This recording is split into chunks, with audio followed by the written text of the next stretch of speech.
अपने धनी श्री श्यामा श्याम अपना वास है निज धाम। अपने धनी श्री श्यामा श्याम अपना वास है निज धाम। अपने धनी श्री श्यामा श्याम अपना वास है निज धाम। अपने धनी श्री श्यामा श्याम अपना वास है निज धाम। राज समाधि श्री सुंदर श्याम धनी श्री राज श्यामाजी श्री सुंदर साथ धाम धनी श्री अपने धनी श्री श्यामा श्याम अपना वास है निज धाम। अपने धनी श्री श्यामा श्याम अपना वास है निज धाम। राज समाधि श्री सुंदर साथ धाम धनी श्री राज श्यामाजी श्री सुंदर साथ धाम धनी श्री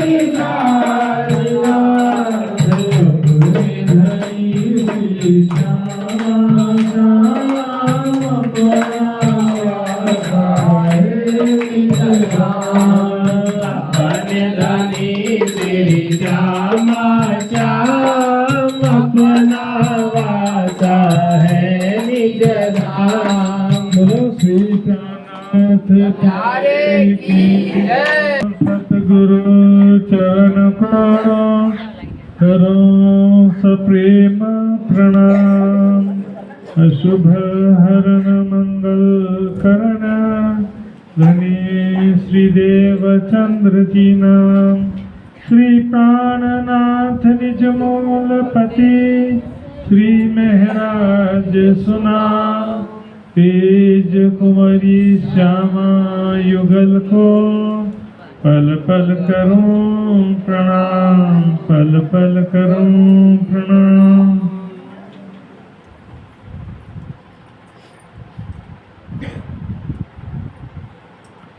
सतगुरु मेरा श्याम जी मैं अहनिस चरणे रहूं। सरमंध मेरा यही सो मैं ताथे सदा सुख लाहूं। मैं ताथे सदा सुख लाहूं। सतगुरु मेरा श्याम जी।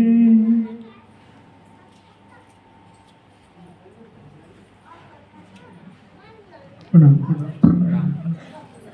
वे परब्रह्म अक्षरातीत धाम के धनी बुद्ध निष्कलंक स्वरूप अक्षरातीत परब्रह्म इस धरा धाम पर मृत्यु लोक में एक मानव तन में प्रकट होते हैं और सारी दुनिया को ब्रह्म ज्ञान प्रदान करने के लिए आए हैं। इसलिए उनको क्या कहा गया? सद्गुरु। सद्गुरु मेरे श्याम जी। इससे पहले दुनिया क्या करती रही? जो भी महापुरुष आए दुनिया में, जो भी अवतार हुए दुनिया में, पूजा करना बड़ा सरल काम है। कोई भी आया तो उसका फोटो बना दो, मूर्ति बनाओ, पूजा करो, ये सबसे सरल काम। ज्ञान की तरफ किसी ने ध्यान ही नहीं दिया। कोशिश भी किया लेकिन ब्रह्म ज्ञान किसी को भी प्राप्त नहीं हो पाया। मैं कौन, कहां से बिछड़िया। अभी बात चल रही थी ना, पहले आप पहचानो रे साधो, सभी ने कहा इस विषय में। इस शरीर की बात नहीं है, शरीर तो हर जन्म में बदलते रहता है। आत्मा अब सिर्फ आत्मा कहने से नहीं चलता बात। आत्मा का मूल स्वरूप क्या है? एक तो इस शरीर में जो चेतना है उसका स्वरूप क्या है, फिर वो चेतना जहां से आई है उसको बोलते हैं मूल स्वरूप। आत्मा परमात्मा का मूल स्वरूप कैसा है, कहाँ पर है, और वहां पर कैसा धाम है, कैसी प्रेममयी लीलाएं हैं, इस संसार में हम क्यों आए हैं, ये सृष्टि के अनादि प्रश्न है। और ये प्रश्न आज का नहीं है, सृष्टि के प्रारंभ से सभी संत जनों ने, ऋषि मुनियों ने खोज किया है। को नाम बंध है कथमेश आगत है, कथम प्रतिष्ठास्य कथम विमोक्ष है, को सावनात्मा परम का आत्मा, तयोर विवेक कथमेत दुच्यता। ये सृष्टि का अनादि प्रश्न देखिए। को नाम बंध, बंधन क्या है? सब बोलते हैं ना बंधन है, जन्म मृत्यु का चक्र है, भव सागर है, भव बंधन है बोलते हैं। लेकिन बंधन किस बात का? किसी कमरे में बंद कर रखा है आपको, किसी लोक में बंद कर रखा है, ऐसा नहीं है। अज्ञानता ही बंधन कहा गया है। सांख्य दर्शन में आता है रीते ज्ञानात न मुक्ति बंधो विपर्यात। अज्ञानता ही बंधन है, नहीं तो बंधन कुछ भी नहीं है। किसी के सोने के जंजीर से तो किसी को नहीं बांधा है। महिलाएं और बच्चे जरा थोड़ा शांति बना के रखेंगे, एकाग्रचित रहेंगे। वो बच्चे खेल रहे हैं तो पीछे थोड़ा सा ले जा करके, माता जी भी उधर से ले जाओ, पीछे थोड़ा देर उनको संभाल के रखेंगे। सुंदर ये ब्रह्म ज्ञान यज्ञ बहुत बड़ा चीज है। शंकर जी ने पार्वती जी को एकांत में गुफा में क्यों ले गए? अमर कथा सुनाने के लिए। ध्यान से सुनिएगा, सुनो। सांख्य दर्शन में लिखा है रीते ज्ञानात न मुक्ति बंधो विपर्यात, ज्ञान के बिना मुक्ति नहीं हो सकती और अज्ञानता ही बंधन है। अज्ञानता ही बंधन है और कुछ नहीं। देखो ज्ञान होने के बाद क्या है, जैसे सपना कोई देख रहा है और सपने में भी उदाहरण दिया था ना, भूत प्रेत आ गए, कुछ चोर लड़ाई झगड़ा हो रहा है, तो उस समय में क्या जरूरी है? उसको नींद से जगा दिया जाए। अज्ञानता ही बंधन है। प्राणनाथ जी ने भी कहा जीव बंधानो अज्ञाने अज्ञान निद्रा जोड़। अज्ञानता ही बंधन कहा गया। गीता में भी श्री कृष्ण जी ने कहा ज्ञानेन सदृशम पवित्र मी नहीं विद्यते। ज्ञान जैसा पवित्र करने वाला कोई नहीं, कुछ भी नहीं है। ज्ञान ही गंगा है, सत्संग ही तीर्थ है। ज्ञान रूपी गंगा में स्नान करना है, टाइम पास मनोरंजन के लिए नहीं है। ये गहन विषय है ज्ञान के कि मैं कौन हूँ, सृष्टि की रचना किसने किया, क्यों किया, हम सृष्टि रचना के पूर्व कहाँ थे, संसार में हम क्यों आए हैं और वापस किस प्रकार जाएंगे, जा सकते हैं।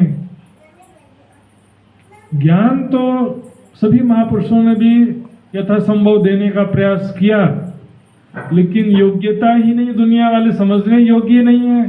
कितना भी समझा लो समझ पड़ता नहीं। बस उनको लालच दो, पुण्य करो, दान करो, स्वर्ग मिलेगा, लालच में कुछ काम कर ले। स्वर्ग और नरक से आगे कोई जानता नहीं है। बोले किसी का मृत्यु हो जाए तो क्या लिखेंगे?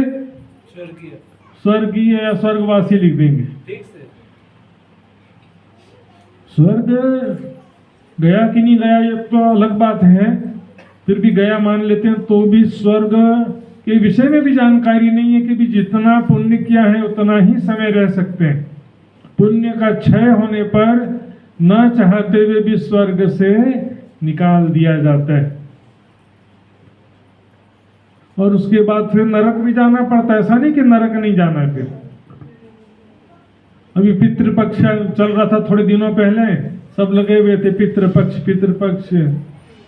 मेरे पास भी प्रश्न आया, इस बारे में आपका क्या राय है? मृत्यु लोक के ऊपर एक लोक है, वो नक्शा वहां पर देख लीजिएगा। जिसको बोलते हैं भूवर लोक भी बोलते हैं, पितृलोक भी बोलते हैं। और वहां पर रहता कौन है बताइए, किसी को मालूम? देख लेना नक्श। भूत प्रेत पिशाच। भूत प्रेत पिशाच भी क्या है कि योनियां है। जो बुरे कर्म किए हैं भूत प्रेत पिशाच की योनियों में जाते हैं। अब किसी के पिता मान लो 10 साल पहले मृत्यु हुई है तो अभी तक वहीं पर होंगे क्या? अब बोल रहे कि स्वर्गवासी कह रहे हो एक तरफ, तो स्वर्ग लोक तो उससे भी ऊपर का लोक है, तो पितृलोक में तो फिर वहां होंगे ही नहीं।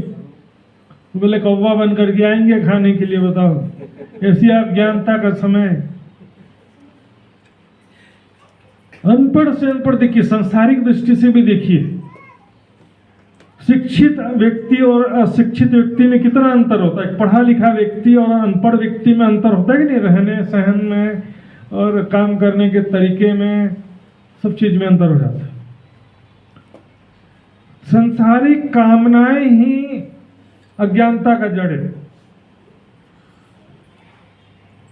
सबके जो भक्ति कर रहे हैं, मंदिर हैं, धर्म स्थान हैं, दो चीजें, एक तो मनोकामना कैसे पूर्ण होगी, दुख कैसे दूर होगा। लालच, सकाम भक्ति, स्वार्थ की भक्ति करते हैं पहला। दूसरा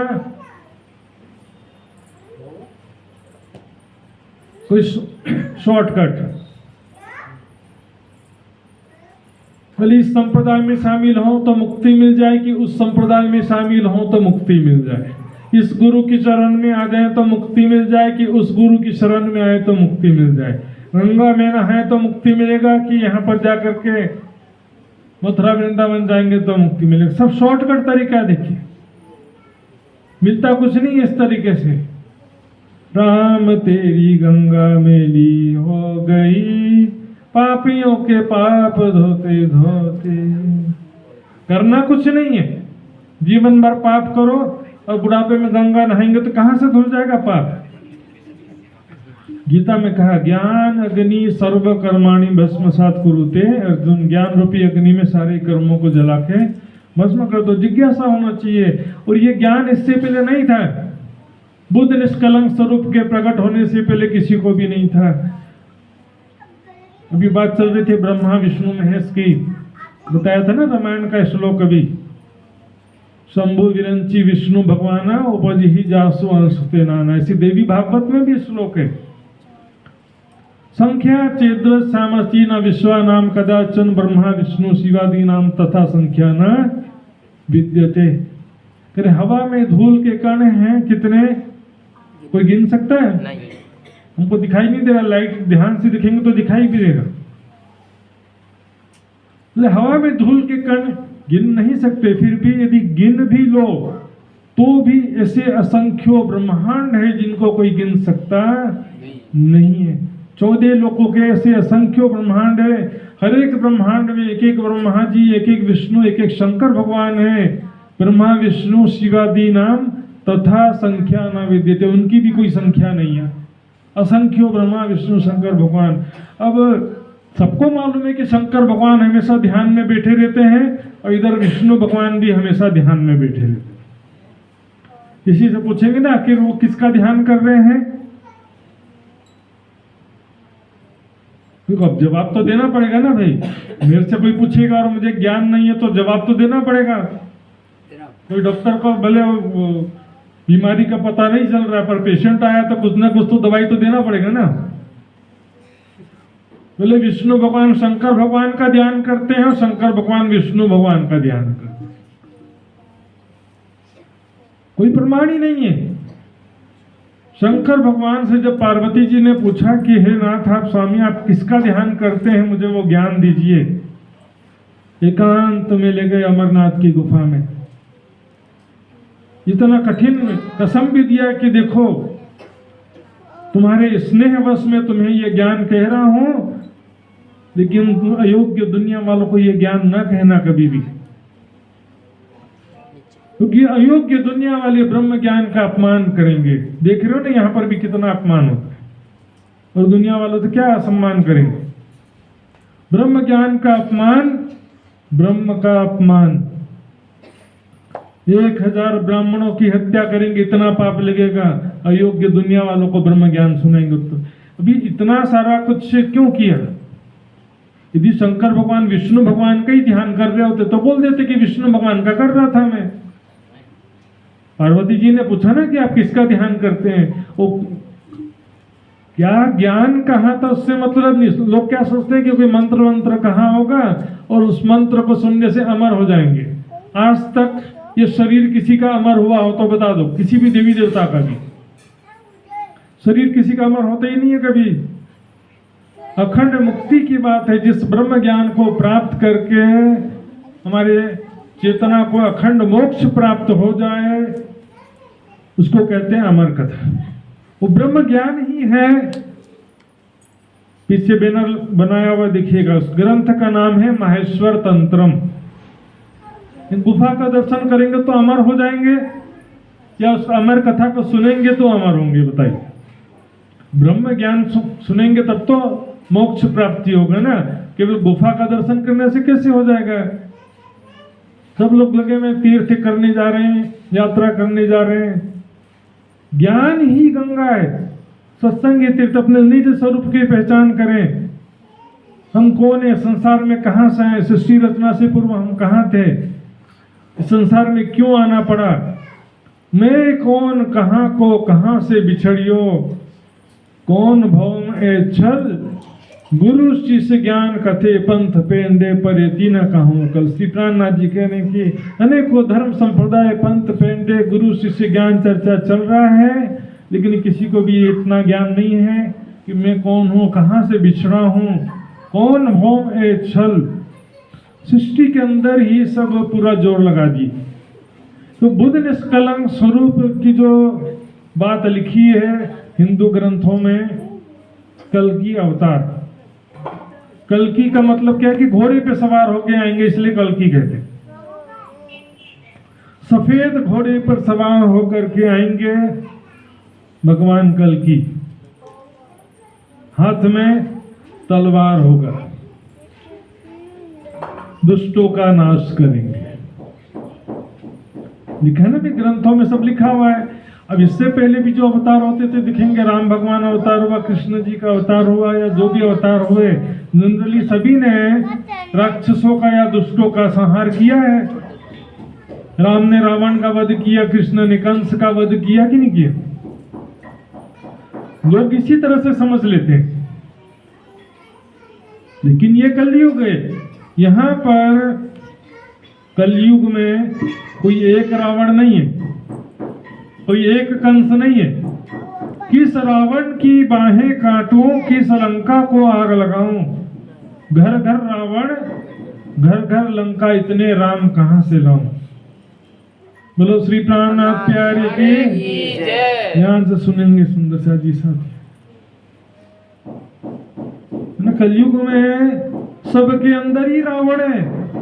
बाहर का रावण जलाते हैं लेकिन अंदर का रावण तो कोई जलाता ही नहीं है।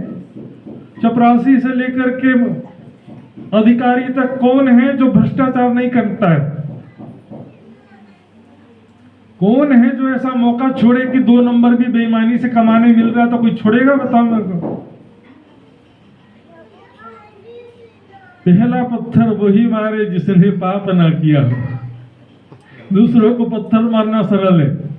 कबीर जी ने कहा, किस रावण की बाहें काटो, किस लंका को आग लगाऊं, घर घर रावण घर घर लंका, इतने राम कहां से लाऊं।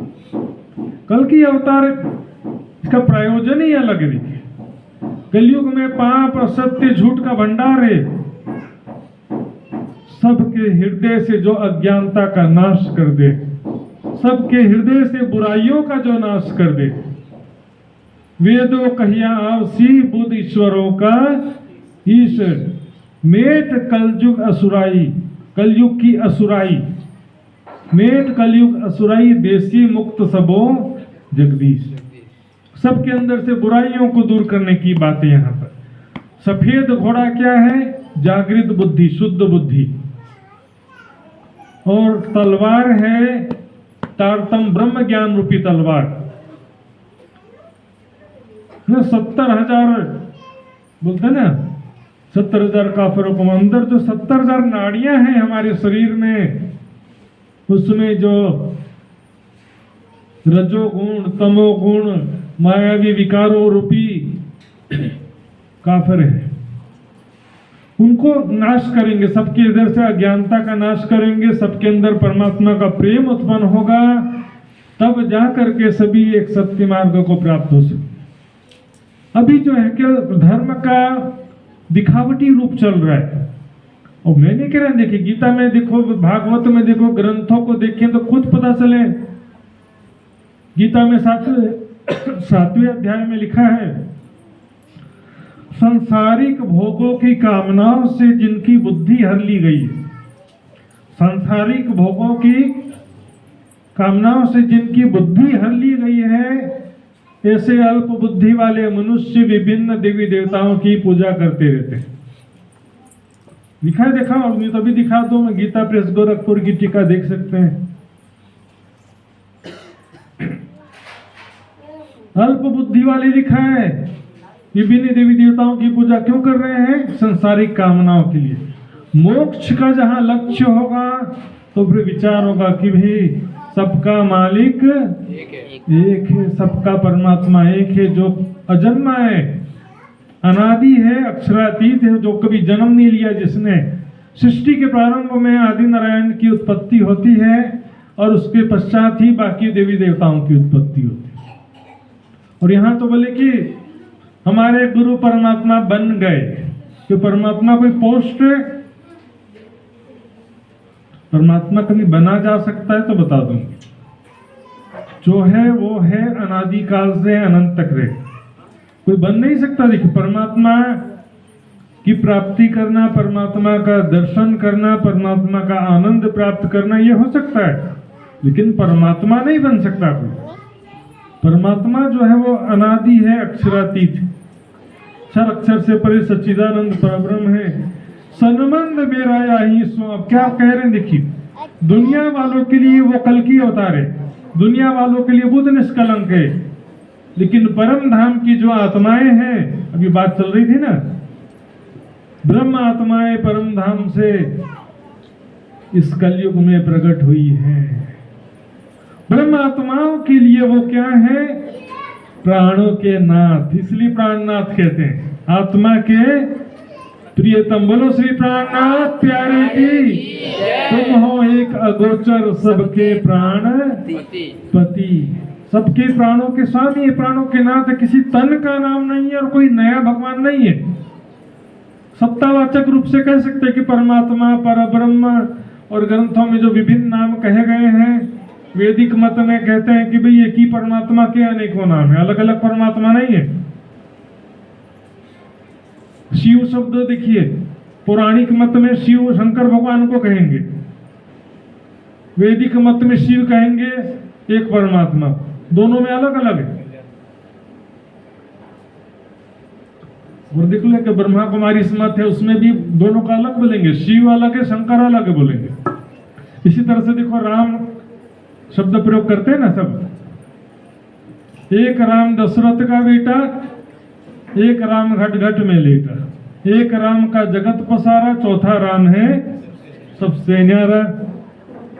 एक मत है, यहाँ पता नहीं है कि नहीं, एमपी में राम शरणम मत आया है, राम का ही जप करते हैं वो, लेकिन कहेंगे हम दशरथ के पुत्र राम को नहीं मानते, हम चौथे राम को मानते हैं। ओम शब्द आदि नारायण के लिए भी प्रयोग होता है और सबका कल्याणकारी परमात्मा भी कहते हैं। गणेश शब्द शंकर पार्वती के पुत्र के लिए भी प्रयोग होता है, समस्त ब्रह्मांडों के स्वामी को भी कहते हैं। तो एक ही नाम का दो अलग अलग भी हो गए।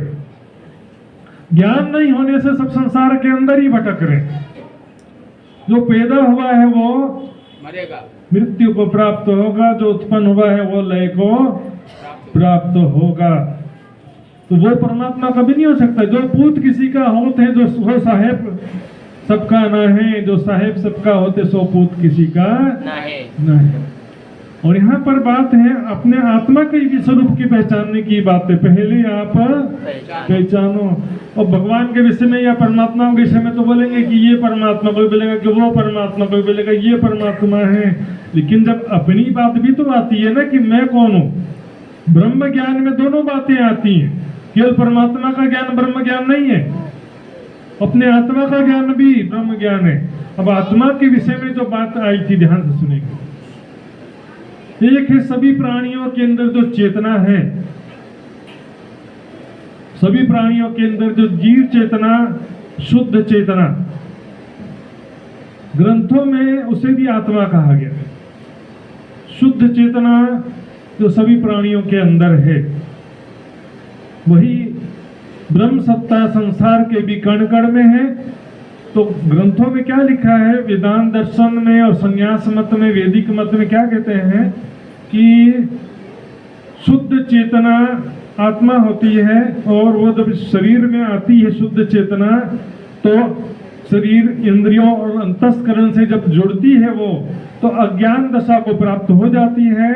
तो उसको जीव भाव की प्राप्ति या जीव दशा की प्राप्ति कहते हैं।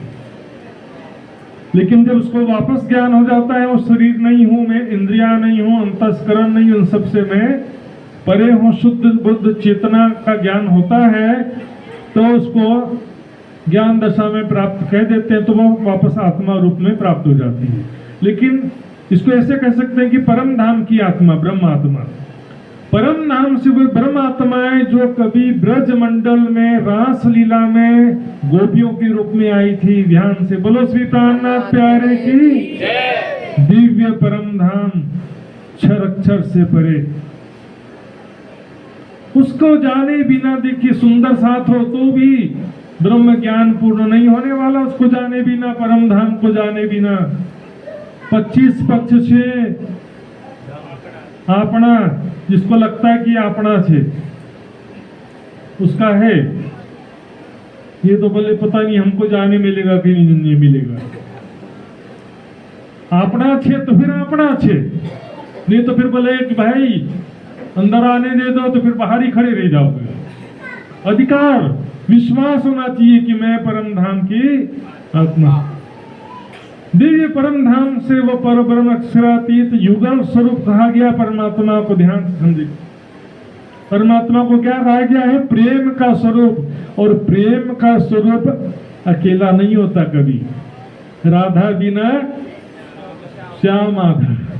अकेले कृष्ण जी बस रहेंगे तो प्रेम का स्वरूप नहीं कहा जाएगा। और तो छोड़ो, द्वारका में आ गए ना, रुक्मणी जी है, 16,100 पटरानियां हैं। द्वारका वाले कृष्ण को भी प्रेम का स्वरूप नहीं कहते, केवल ब्रज और रास लीला वाले स्वरूप को ही प्रेम का स्वरूप कहते हैं, जिन्होंने राधिका जी के साथ और गोपियों के साथ प्रेम लीला की थी। लेकिन वो भी तो संसार में आकर के किया था ना लीला। दिव्य परम धाम में उनके मूल स्वरूप हैं, जिनको कहते हैं राज श्यामा जी और सखियां। वो परब्रह्म अक्षरातीत ब्रज रास लीला में कृष्ण जी के तन में आए, केवल ब्रज रास लीला। श्यामा जी की आत्मा आई राधिका जी के तन में, और ब्रह्म आत्माओं की सुरता आई थी गोपियों के तनों में। वहां पर हम ही थे गोपियों के रूप में, ब्रज लीला में भी, रास लीला में भी हम खुद थे वहां पर परब्रह्म अक्षरातीत के साथ। ये कहना संबंध मेरा यहीं सो। वही श्यामा जी की आत्मा जो राधिका जी के अंदर आई थी, यहाँ पर श्री देवचंद जी के तन में प्रकट हुई। बोलो श्री प्राणनाथ प्यारे की।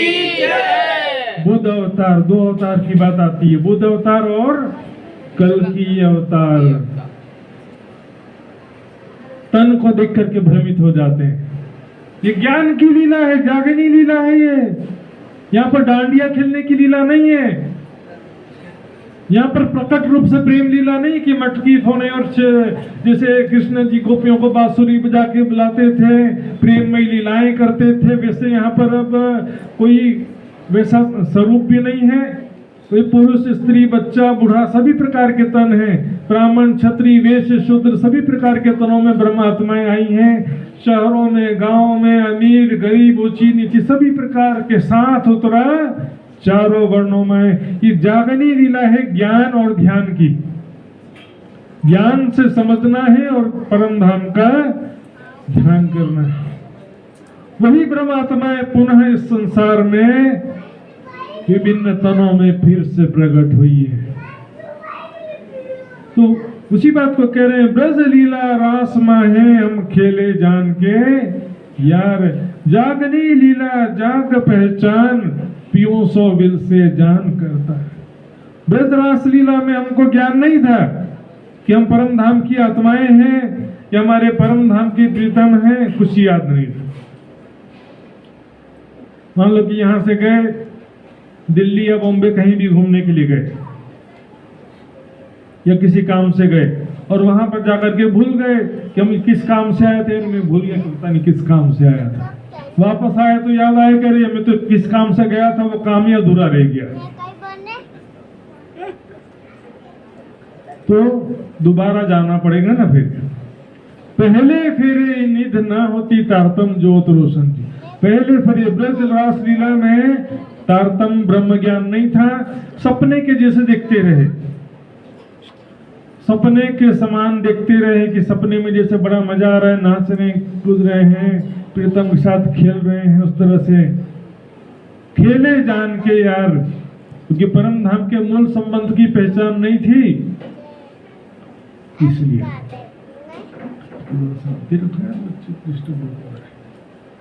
तो जागनी लीला में देखिए सदगुरु का तन है, सदगुरु मेरे श्याम जी स्वयं परब्रह्म अक्षरातीत सदगुरु बन करके पधारे।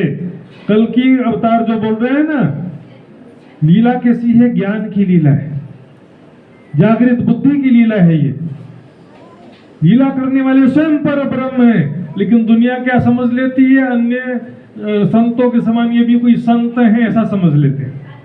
सदगुरु कौन है? मेरे श्याम जी स्वयं अक्षरातीत परब्रह्म, जो कभी कृष्ण जी के रूप में आए थे, वही परब्रह्म अक्षरातीत श्रीराज जी यहाँ पर पुनः कल्कि अवतार के रूप में प्रकट हुए हैं।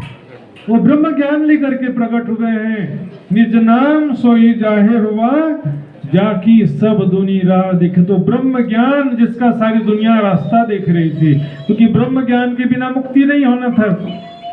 गीता में कहा ना कृष्ण जी ने, ज्ञानेन सदृशम पवित्र मीना ही विद्यते। ज्ञान जैसा पवित्र करने वाला कुछ भी नहीं है। ज्ञान ही गंगा है, सत्संग ही तीर्थ है, लिखा हुआ ऑलरेडी, पहले से ही सब जानते हैं। ज्ञान से ही कर्म बंधन नष्ट हो सकता है और कोई तरीका नहीं है। पाप लोहे की जंजीर है, पुण्य सोने की जंजीर है। पुण्य करने से मुक्ति नहीं मिलती है,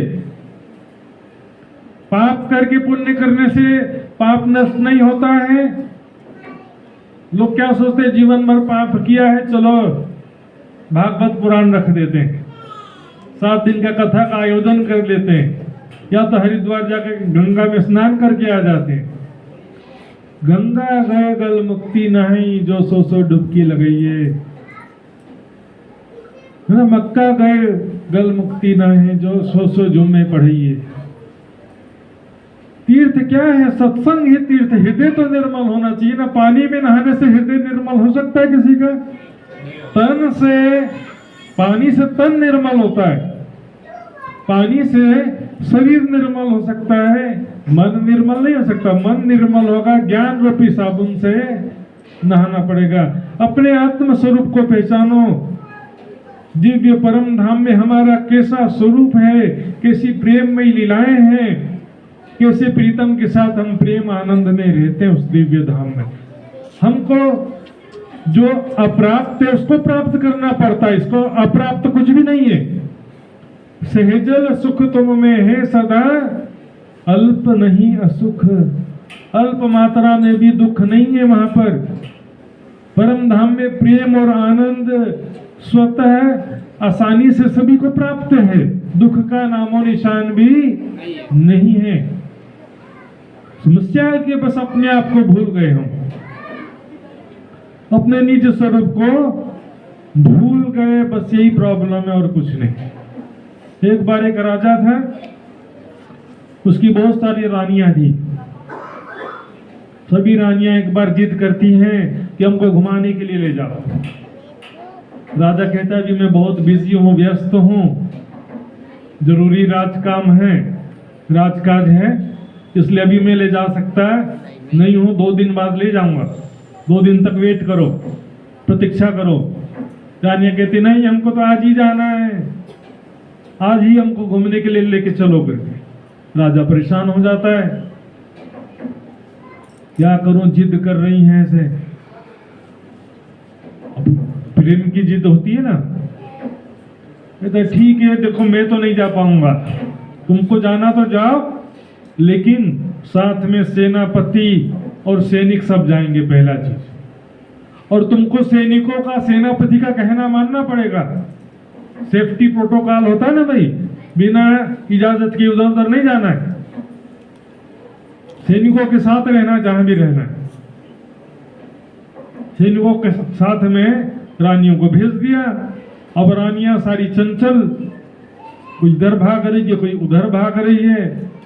सेनापति माथा पकड़ लेता, वो राजा की रानी है, उसके ऊपर सख्ती भी नहीं कर सकता। सेनापति रानियों के ऊपर सख्ती कर सकता है? जाए तुम, राजा बोलेगा भैया, राजा बोलेगा हम देख लेंगे, तुम बैठो यहाँ पर। रानियां कोई इधर भाग रही है, कोई उधर भाग रही है। बाद में जब सब इकट्ठे हुए, एक रानी कम हो गई, परेशान। अब सेनापति को होश उड़ गए, खोजो चारों तरफ। राजा को सूचना भिजवाए, राजा सारा काम छोड़ के स्वयं आ जाता है। मेरी प्यारी रानी कहाँ चली गई? तुम लोग को मैं बोला था सावधान रहना, कहना नहीं मानते हो। बाकी सब रानियों को कहते जाओ तुम लोग महल में जाके बैठो। वो एक रानी जब तक मुझे नहीं मिलेगी तब तक मुझे शांति नहीं। बाकी जो रानियां हैं उनसे मतलब नहीं है, जो एक रानी खो गई है उसको जब तक नहीं मिलेगी मेरे को शांति कैसे मिलेगा? एक भी आत्म यदि बाकी रह जाए तो राज्य महाराज रुकेंगे? एक आत्म भी छोड़ सकते नहीं। और बारीकी से देखे तो वहीं मूल मिलावे में ही बैठे हैं, वहीं पर जागृत होना है। अब कुछ समय हो गया ढूंढते ढूंढते, बाद में राजा खोजते खोजते गया, दिखता एक घर में, एक गांव में एक घर में वो रानी बैठी हुई बर्तन मांज रही थी। 1-2 साल बीत गए थे, काफी बड़ा राज्य था। एक घर में वो बर्तन मांज रही थी रानी। रानी क्या बन गई? नौकरानी बन गई। देखो ऐसा हालत है। ये त्रिगुण हमारे खिलौने भाई, ब्रह्मा विष्णु महेश जो है ब्रह्मात्माओं के सामने खिलौने के समान है। असंख्यो ब्रह्मा विष्णु महेश अक्षर ब्रह्म के पलक झपकने मात्र समय में बन के मिट जाते हैं, और वो अक्षर ब्रह्म भी अक्षरातीत और उनके आत्माओं का दर्शन की अभिलाषा रखते हैं।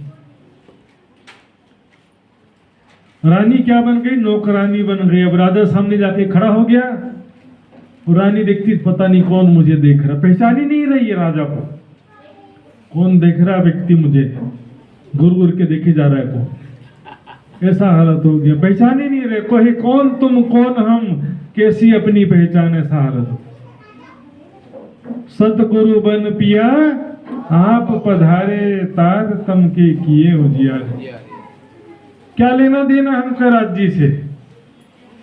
कभी कभी आ जाएंगे, और वाणी तो कभी पढ़ेंगे ही नहीं। हमको क्या लेना देना राज्य से?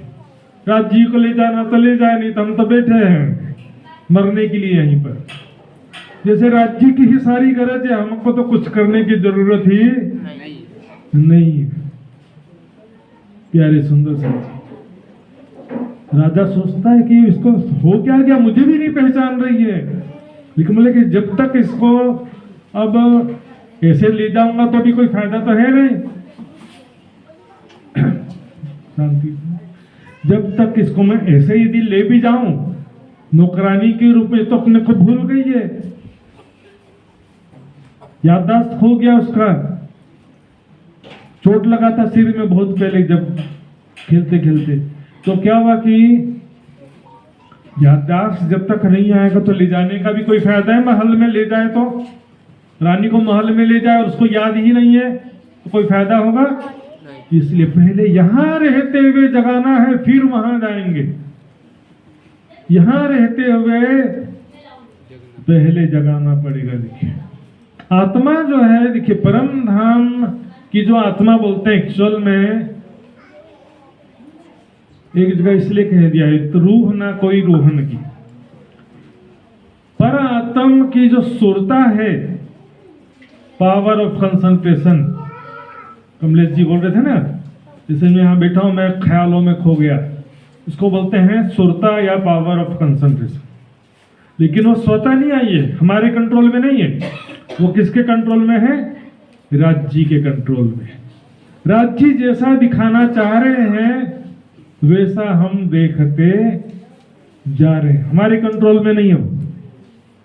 जैसे मार्कंड का दृष्टांत आता है ना वितक में, और दूसरे ग्रंथों में और भी बहुत सारे दृष्टांत आते हैं ऐसे। मार्कंड ऋषि नींद में थे क्या? नहीं थे नींद में, कोई नशा भी नहीं था, वो तो बस एक माया था। माया क्या है? एक जादू समझ सकते, तिलिस्म, एक शक्ति है, ब्रह्म की हृदय की एक शक्ति कहा गया माया। ऐसी शक्ति है कि वो ऐसे मैंने किया सब फरामोशी में आ जाओगे भी, बेहोश हो जाओगे, मैं कौन हूँ, ऐसा हालत हो जाएगा। स्वयं को एक लड़की के रूप में देखने लगे मार्कंड ऋषि, भूल गए कि मैं मार्कंड ऋषि हूं। एक धोबी से शादी कर लिया, 4 बच्चे हो गए। कहां से आए चारों बच्चे? चारों बच्चे कहां से आए थे बताइए? दृष्टांत तो जो है जिनको सुने हैं मालूम होगा। मार्कंड ऋषि नारायण भगवान से एक बार प्रार्थना किए कि मुझे माया क्या होती कृपया करके दिखाइए, अनुभव कराइए। तो मार्कंड ऋषि को माया दिखाया, जैसे ही माया का आवरण डाला, स्वयं को एक लड़की के रूप में देखने लगे कि नदी में बहाव में बहते जा रहे हैं। नदी में बाढ़ के पानी में स्वयं को एक लड़की के रूप में बहते हुए देखने लगे। कौन? मार्कंड ऋषि। फिर धोबी से शादी हो गया, 4 बच्चे हो गए। सब माया के अंदर ऐसा दृश्य देख रहे थे। धोबी धोबन में झगड़ा होने लगा, फिर 4 बच्चे हो गए, खर्चा पानी और सब चीज में प्रॉब्लम होने लग गया। तो ये सारा जो दृश्य देख रहे थे ये जादू था, वास्तविकता नहीं था कुछ भी। चारों बच्चों का कहीं अस्तित्व था? नहीं। धोबी का कहीं कोई अस्तित्व था? नहीं था। धोबन का भी कोई अस्तित्व नहीं था। लेकिन धोबन के अंदर जो मार्कंड ऋषि की सुरता थी, बस सारा दृश्य कैसे कंट्रोल हो रहा था? नारायण भगवान से। उसी प्रकार ये संसार रूपी सारा दृश्य राज्य के हृदय से कंट्रोल हो रहा है।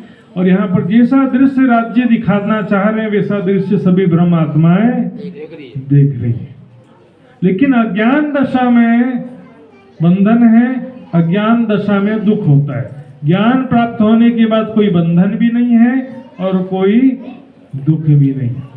यही अपनी जागनी जो याद आवे निज सुख, है ना। अपनी जागनी यही है कि जो निज सुख की याद आ जाए।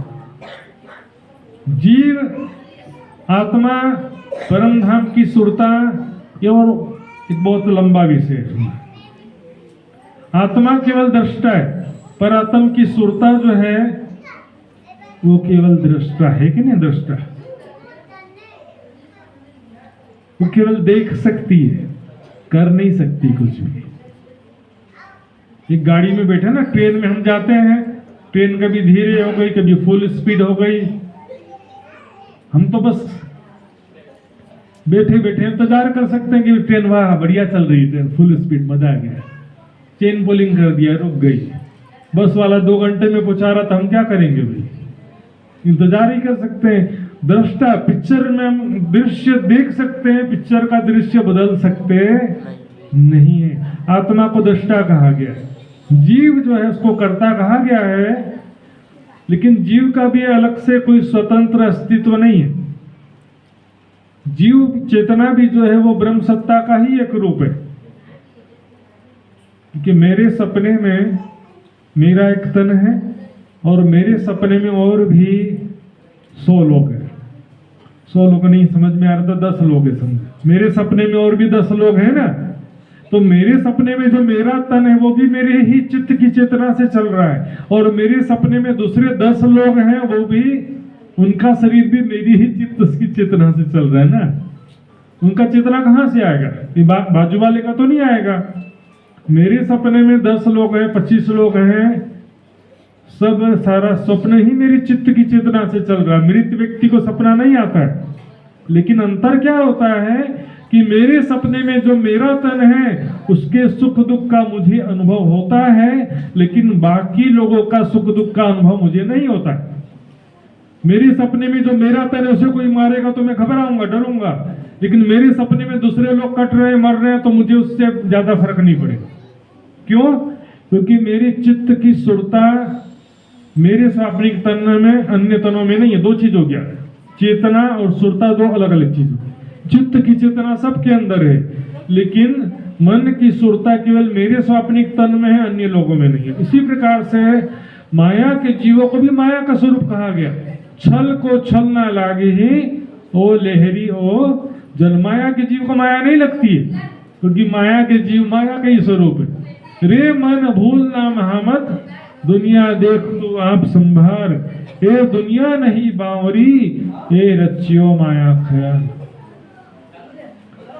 बावरा तो तब कहेंगे ना जब किसका कोई अस्तित्व हो। ए रचियो माया ख्याल, माया का दृश्य प्रपंच जागनी। तो देखिए ब्रह्म आत्माएं जो है अपने निज स्वरूप निज घर की पहचान होना सबसे जरूरी चीज है।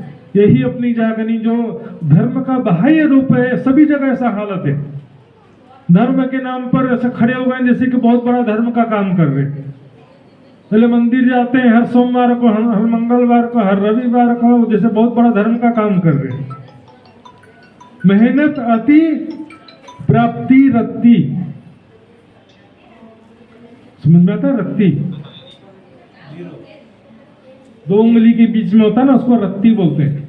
अनपढ़ आदमी दिन भर मेहनत करेगा, ईंटें उठाएगा, सीमेंट की बोरियां उठाएगा, उसको मेहनत इतना प्राप्ति रत्ती।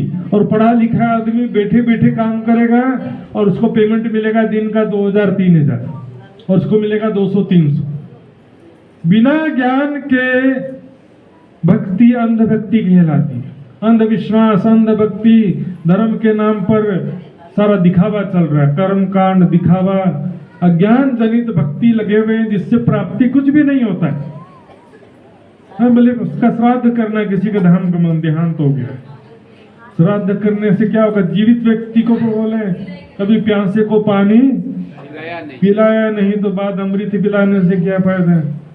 श्रद्धा पूर्वक माता पिता की सेवा करो, यही श्राद्ध है। मृत्यु भोज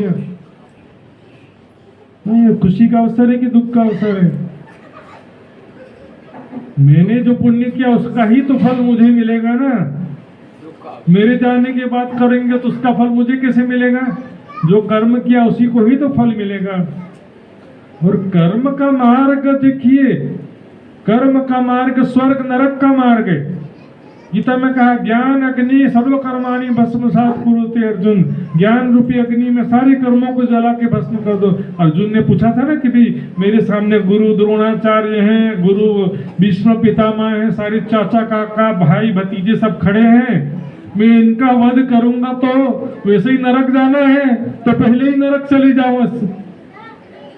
इनका वध करूंगा तो गुरु का वध करूंगा तो नरक नहीं जाऊंगा। तो ये तरीका बताया था कृष्ण जी ने, निष्काम कर्म योग। कर्म कर्तापन का भाव नहीं रखना कि मैं कर रहा हूं, ऐसा भाव नहीं रखना, पहला चीज। दूसरा, कोई कामना से नहीं, न स्वर्ग की कामना से, न धरती में राज्य की कामना से। केवल अपना कर्तव्य कर्म समझ के निष्काम भाव से कर्म करो, जो तुम्हारा क्षत्रिय का धर्म है। ज्ञान समझ करके कोई भी कर्म करेंगे, कर्तव्य कर्म ज्ञान से समझकर, तो कोई बंधन नहीं होता है। निष्काम भावना से करेंगे तो, इसलिए कहा ज्ञान अग्नि सर्व कर्माणि भस्मसात कुरुते अर्जुन। प्यारे सुंदर साथ जी, ये ब्रह्म ज्ञान का विषय बहुत कठिन है, कोई जिज्ञासा हो तो पूछ सकते हैं। ये तो अभी यहाँ पर विराम देंगे, समय हो चुका है काफी। प्राणनाथ जी की वाणी बहुत सागर है, जिसमें सभी धर्म ग्रंथों का सार समाया हुआ है। और इसे से प्राणनाथ जी का ये जो मंदिर बम्बोरा में स्थापित किया और दिन रात जो है सभी सुंदर साथ तो है ही हैं, लेकिन आदरणीय शांतिलाल जी जो दिन रात तन मन धन से समर्पित। बोलिए श्री प्राणनाथ प्यारे प्यारे की की जय। प्यारे सुंदर साथ जी, एक अकेला थक जाएगा मिलके साथ बटाना, बस मैं ये निवेदन करूंगा, जो करेगा वो भरेगा। अब जो भी करोगे वो व्यर्थ कुछ भी जाने वाला नहीं है। सोचते कि वो उसका नाम हो रहा तो मैं क्यों करूं, नाम उसका हो रहा है लेकिन काम तुम्हारा हो रहा है। न्याय करने वाले दुनिया वाले नहीं है, बोले उसका नाम हो रहा है तो मैं सेवा क्यों करूं। तो भैया सेवा तुम उसके नाम के लिए नहीं कर रहे हो या अपने नाम के लिए नहीं कर रहे हो, क्योंकि दुनिया में नाम हो जाएगा तो फिर लाभ कुछ भी नहीं होगा। अशुभ कर्म निंदा लिए शुभ कर्म नाम ना ले जाए, प्रसिद्धि से तो पुण्य का फल समाप्त हो जाता है। सुंदर साथ जी, राज्य का काम है, सब मिल करके आगे बढ़े, एक राज्य का संदेश जन जन तक पहुंचाना, समस्त जीवों का आत्म कल्याण करना है। 9वां वार्षिक महोत्सव है सुंदर साथ जी है, 10वां वार्षिक महोत्सव और धूमधाम से सब मनाएं। हर महीने जो मासिक सत्संग होता है उसका भी लाभ लें। और मैंने जो हर बार मैं कहता हूँ, पिछले बार भी बोला था और उसके पिछले बार भी बोला था, सुंदर साथ के विकास की जिम्मेदारी अग्रणी सुंदर साथ की। चर्चनी चितवनी शिविर जो अभी इस समय सबसे ज्यादा जरूरी चीज है। वाणी चर्चा सुनते रहते हैं, वितक चर्चा भी हर साल किसी न किसी माध्यम से सुनते रहते हैं। कमी यहाँ पर है वो है चर्चनी और चितवनी में। नरेंद्र जी को और अंबालाल जी को मैंने जिम्मेदारी सौंपा था पिछले बार भी। अभी मैं प्रोजेक्टर भी लेकर के आया था, लेकिन कल रात में कोई उपस्थिति नहीं हुआ सुंदर साथ जी। तो सुंदर साथ जी को देखो लाभ लेना है, आपका गरज होना चाहिए। बोलो श्री प्राणनाथ प्यारे की। आइए चौपाई दोहराते हैं। सतगुरु मेरा श्याम जी, सतगुरु मेरा श्याम जी, मैं यह चरणे रहूं, चरणे रहूं, तन मंध मेरा यही सो, तन मन मेरा यही सो, मैं ताथे सदा सुख लहूं, मैं ताते सदा सुख लाऊं, मैं ताथे सदा सुख लहूं, ताते सदा सुख लाऊं। बोलो श्री प्राणनाथ प्राणनाथ प्यारे की जय। सदगुरु महाराज की जय। सर्व सुंदर साथ की जय। आज के आनंद की। बोलो श्री प्राणनाथ प्यारे की जय। तुम आए सब आइया, दुख गया सब दूर। आगे का चरण क्या है सुंदर साथ जी? मुझे तो याद है, आप बताइए। तुम आए सब आइया, दुख गया सब दूर, कहे महामत, कहे महामत शिवद्या मूल अंकुर। हमारे बीच साक्षात श्री प्राणनाथ जी की ब्रह्मवाणी विराजमान है, जो आज महात्मा जी ने विशेष रूप से जो बताया है कि शास्त्रों में किस प्रकार वाणी के माध्यम से और वाणी के आने से पूर्व विक्रम संवत 1638 से लगा के विक्रम संवत 1751 तक किस तरीके से जो लीलाएं हुई हैं। पोते प्रगट पधार्या छो आड़ा देव ने ब्रज ने रास। जो ब्रज और रास में स्वयं अक्षातीत पारब्रह्म परमात्मा श्री कृष्ण के रूप में जो पधारे थे, वही इस 28वें कलयुग के चौथे चरण में श्री निष्कलंक कलगी स्वरूप यह प्राणनाथ जी पधारे हैं। ये ब्रह्म ज्ञान रूपी जो ज्ञान आया है, इसे आत्मसात करना है सुंदर साथ जी। अपना अनमोल समय निकाल कर इसे धीरे धीरे समझना है कि कोई भी चीज़ निरंतर शुरुआती में नहीं होती। पहले हमें अपने आप को स्वाध्याय करना पड़ता है। अध्ययन, अध्यापन, अभ्यास और तत्पश्चात व्यवहार। Study, practice, then behaviour. उसको व्यवहार में लाना है तो धीरे धीरे निरंतर आप सभी जो दूर दराज से सुंदर साथ पधारे हैं, अमरपुरा, मेवल, छप्पन, बबराना, अधवास गांव से पधारे हैं गर्ग ब्राह्मण समाज के सुंदर साथ। उनका सबका श्री प्राणनाथ जी मंदिर बम्बोरा, श्री निजानंद फाउंडेशन ट्रस्ट बम्बोरा का हार्दिक स्वागत करता है, अभिवादन करता है। आप ऐसे ही अपना अनमोल समय निकाल कर पधारे। अब ये आज का चर्चा का जो सारणी थी वो तो पूर्ण हुई। अब इसके बाद जो हमारे वार्षिक महोत्सव की जो एक पाठ पारायण रखे जाते हैं उसकी पूर्णावधि कार्यक्रम में श्री निजानंद आश्रम बड़ौदा गुजरात से पधारे महात्मा सुशांत जी द्वारा। पूर्णावधि के पश्चात तुरंत झंडारोहण होगा और इस तरफ सुंदर साथ जो सेवा में लगे हुए हैं वो भोग प्रसाद लगाएंगे। क्योंकि समय 1 बज गया है, हमें ज़्यादा समय न लेते हुए जल्द से जल्द कार्यक्रम को पूर्णावधि की ओर लेके जाना है। बोलो श्री प्राणनाथ प्यारे की जय, श्री सद्गुरु महाराज की